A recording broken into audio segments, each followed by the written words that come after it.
We're going to start where we left off yesterday, talking about Chapter 10 and motion, momentum, and we're going to start today by talking about friction. Friction is caused by thousands of microscopic collisions. You can really think of friction as starting on a molecular level. If you think it would help you, you can write this down.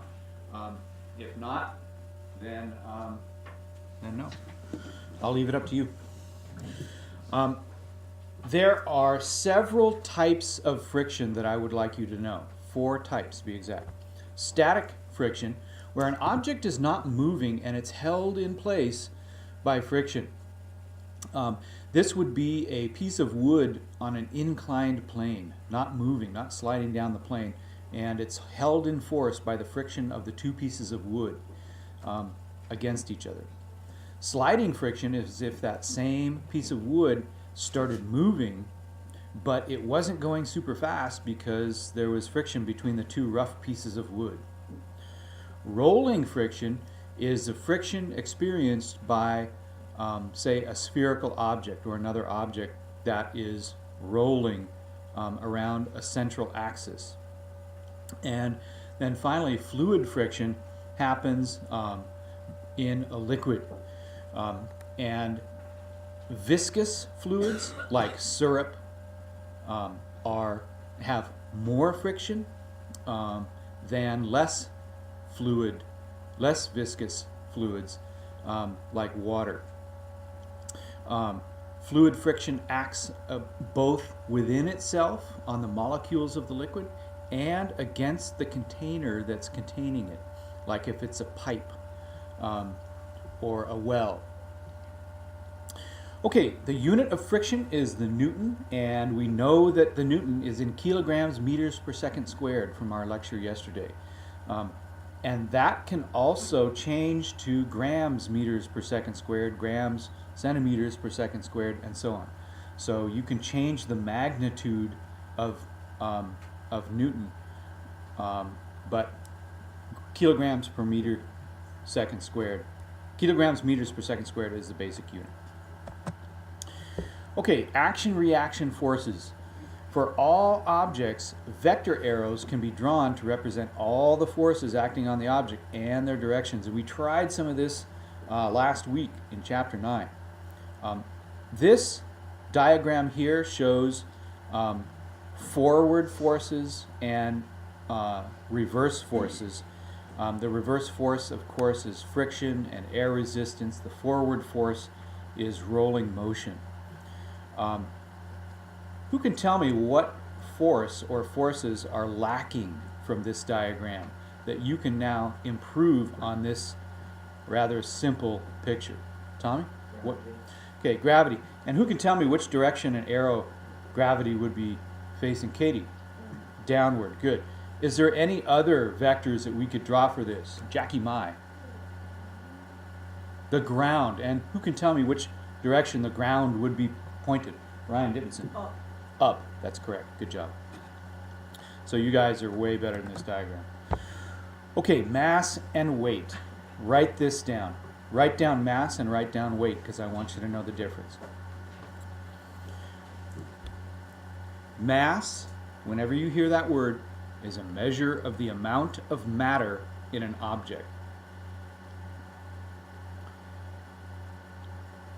Mass is a measure of the amount of matter in an object.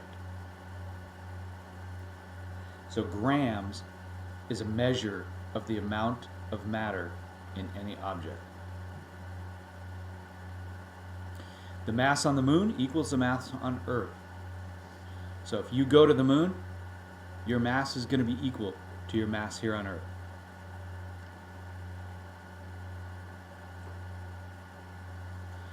Weight, on the other hand, is the gravitational force exerted on an object from another object. Your weight on the moon is not equal to your weight on Earth.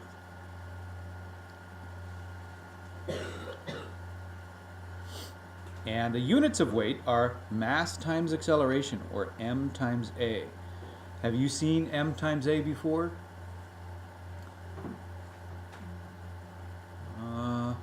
We might have seen it in the slides yesterday, but m times a is force. So you can think of weight as the amount of force, because its definition is the gravitational force exerted on an object from another object. Every object in the universe, from atoms to supernovas, have gravitational force. That's one of the universal forces of nature. Every object has gravitation.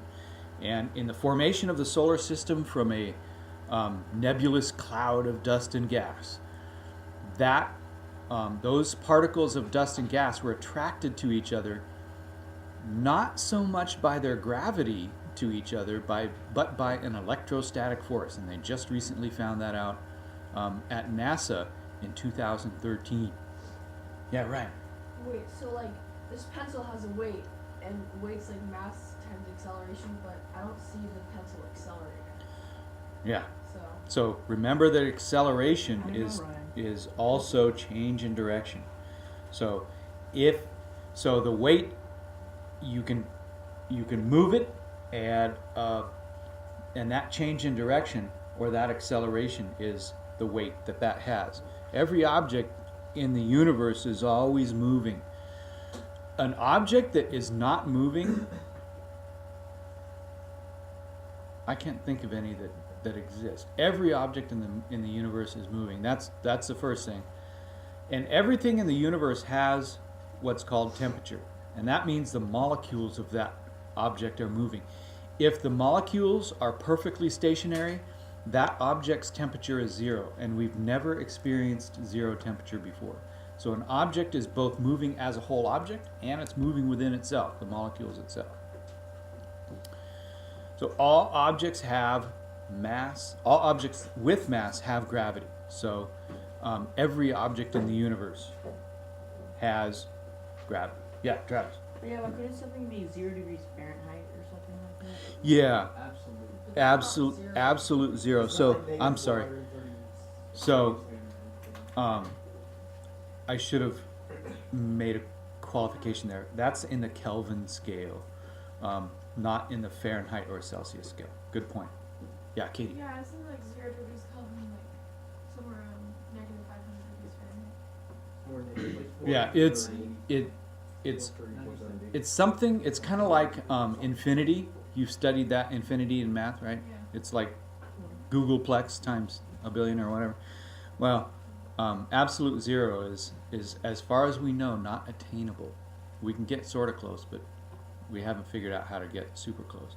And that kind of temperature,